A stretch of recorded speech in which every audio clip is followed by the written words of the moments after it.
Sa maayong buntag. So mao na ning update sa atong uwak. So steady ra kay na siya di ano. Isa ra ka bukyang tiil. Kay napiang ng isa. So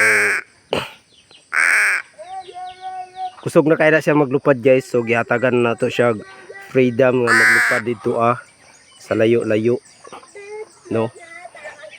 Depende na siya kung mulaya siya de okay lang gyapon. Ug ang atong patod dire wala nagkaon na sila atong manok. So gamay-gamay na lang atong manok dire kay atong gipang ihaw. Kaya wa man tay sudan no.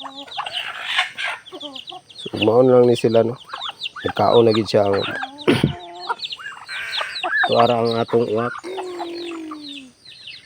Steady na siya dia. O niara pod ang atong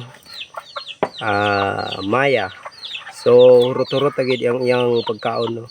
So kinahanglan po ta mangita og pagkaon ani maya kay wala siya pagkaon. Di ba? So stipot ra kay na atong maya dia.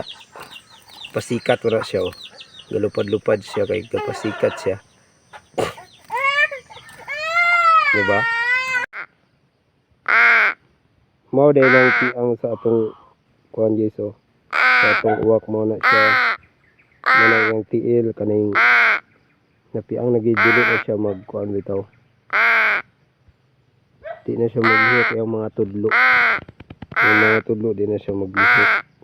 So mo na siya nabali na siya dira.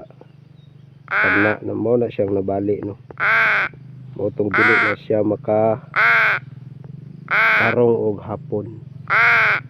Karit. Diba? Tinuod. Mo na siya no. Pero okay naman. Nakakuan naman po siya, naka-adjust na siya. So isa ra iya tiil. So karong adlaw guys, mag-wifi ta no dito sa Malikapan City. So before ta maglakaw, abrihan sa nato atong mahiwagan gate. Mo ni siya. Mo ning lakaw mo diri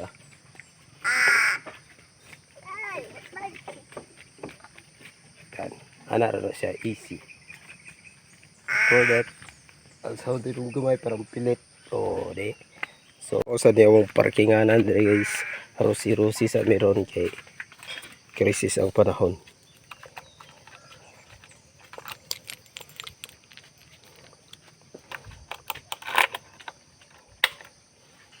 So atras ginagmay.